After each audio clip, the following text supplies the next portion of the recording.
Domestically, democracy has been strengthened, terrorism is being combated, the economy has been stabilized and is poised for rapid growth. Yet we still face external challenges to pacify Afghanistan and normalize relations with India. That was Pakistan's Prime Minister Nawaz Sharif speaking earlier in Washington. Welcome back. We're talking about Pakistan and the Prime Minister's meeting with US President Barack Obama. Joining me here in Washington is Ehsan Ahrari. He's a distinguished author, professor, defense consultant, and independent strategic analyst focusing on such issues as nuclear proliferation in South Asia. Also with us is the director of the South Asia programs at the United States Institute of Peace, Moeed Yusuf. Gentlemen, thanks to both of you for joining us.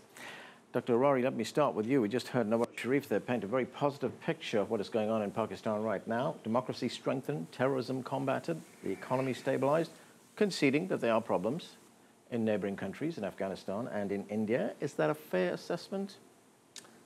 Well, I think democracy is stabilized in Pakistan. There is no doubt about it. But, you know, in reality, the real power, as Ambassador has referred to, stays with the army. Army owns the national security strategy and national security policy of Pakistan. Does the army call the shots, though? Because what the ambassador was saying was that there's a balance now between the civilian government and the army. Well, it's hard for me to believe that. You know, as an outsider, a person who is watching the development, there's a lot of symbolism. Substantively speaking, you know, I mean, when Ashraf Ghani came, as Ambassador pointed out, he came to Pakistan and he met with the general. Now, Sharif really wanted to have some sort of a peace coordination and cooperation with Afghanistan. But my sense was that army was not ready for it. Ashraf Ghani wanted some sort of a dialogue with ISI, with the Pakistani Secret Service and Afghan Secret Service to have some sort of cooperation and coordination against the Taliban of Afghanistan. Army was not ready for it. That's my assessment. So that was an important issue. Nawaz Sharif wanted a very important development, peace negotiations with India, and army was not ready for it. See, army is very India-centric in its preparation, in its war-fighting doctrines, and in its acquisition of you know, weapons and weapon systems. So that India-centrism becomes the biggest obstacle in the way of civilian leader, i.e. Nawaz Sharif, to establish some sort of a you know, a cooperative relationship with India. But you know, that's just one side of the story. India's Modi has not been very forthcoming. But I think Modi and Pakistan, India's Secret Service is studying the situation, and they know what the real power is. So they want to see whether some sort of a balance emerges, as Ambassador Akbar was pointing out, if some sort of balance really emerges. That balance, according to Ambassador Akbar, is there, but according to India and according to my own assessment, that balance is not there. Okay. That balance is very much in favor of Pakistan. Of the military. Moeed, what is your view in this? When Prime Minister Sharif comes to Washington, does he speak with authority? Can he deliver on what he promises the Americans? Or are the Americans just waiting for the other Sharif, General Raheel Sharif, to arrive? He's, of course, the head of the army, and he gets here in a couple of weeks. Yeah. I think there's a lot of conversation about this very point before Nawaz Sharif landed in Washington. And this has always been a question mark. You know, on the one hand, I think it's absolutely true. If you're looking for a classic civil-military balance and civilian supremacy, that doesn't exist in Pakistan.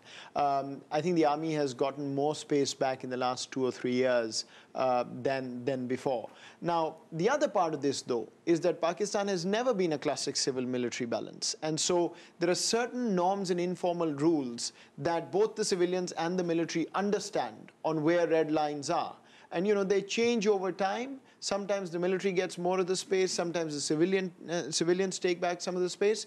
But on classic key national security issues, I think it's essentially the civilians deferring to the military, but the military not pushing the civilians aside. So it is symbiotic in a way, but it's certainly not a classic civ-mil relationship. The trip, the clip you showed happens to be at my institute because we hosted him this morning. Again, these questions were there.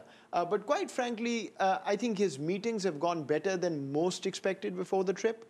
I don't think the US side sees this as a symbolic trip, which means nothing more than just symbolism. I think there were serious discussions, especially on Afghanistan. In his speech today, he said something very important, I thought, which was that essentially that Pakistan is not going to go after the groups that Pakistan is trying to bring to the table. That's moving away from the classic position, which is that we will, go after all of them. So I think there is something. Now, could he have said this without having consulted his military? I don't think so.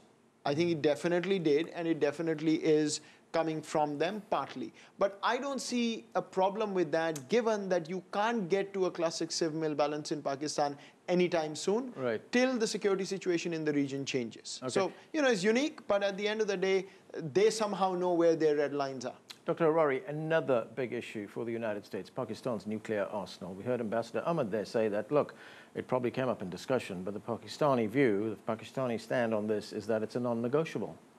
Do you believe that to be the case? Well, I think, no, I respectfully disagree with the ambassador. I think at the staff level, some serious discussions are taking place. Pakistan is very much interested in becoming part of nuclear security supply group.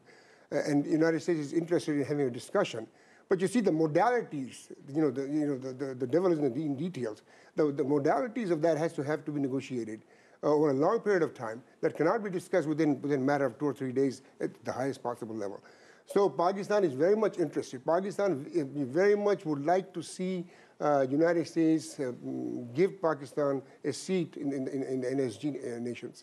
So from that perspective, Pakistan is very much interested in seeing, okay, what do you really want us to do, in order for us to get that NSG status. Of course, Pakistan is hopefully will be open to negotiations about the tactical nukes. Now, that's not totally out of the question. But, again, the devil is in the details. Right. And Pakistan is not going to be categorically saying no to United States demand that Pakistan should put a stop to its long-range missiles. So United States recognizes that Pakistan army is very much India-centric. So in that sense, that part is going to be left untouched. Short-range missiles are going to be, Pakistan will be allowed to develop that. But in terms of long-range missiles, the United States is going to insist. So these are issues that have to be discussed. They're being discussed at the staff level. And it's not because of any symbolism. I totally agree with Moeed. It's much more than symbolism. But when General Raheel Sharif comes between now and several weeks, perhaps at the staff level, some negotiations will take place, and Pakistan is going to be open for some kind of a suggestion for negotiations. Okay, Moeed, this is a sensitive issue for Pakistan, given, as Dr. Ahrari said a moment ago, that the Pakistani military are India-centric in their posture. Do you believe it? So first, let me disagree slightly. I think they're definitely open to a negotiation on the nuclear suppliers group and the civilian nuclear deal. What they are not open on is to cut back their program or to reverse certain of their capabilities without first having a deal in hand. Yeah. I think it's an issue of the reason this broke apart and there were leaks and there was, basically a mudslinging match going on before this trip is that both sides thought there was very different things that they were talking about. Pakistan wanted to get to a waiver, get to a deal, have that conversation without touching its program. The US, of course, much more interested in getting Pakistan to cut back and then talk about any sort of waiver or any deal. The India-centric part is interesting. They've always been India-centric. In the mind, it's very much India. Quite frankly, India is the enemy. At the end of the day, that's where the problems have been. But over the last 12 years, you have seen the military training institutes, the military thinking to a large extent, changing towards counterinsurgency and counterterrorism.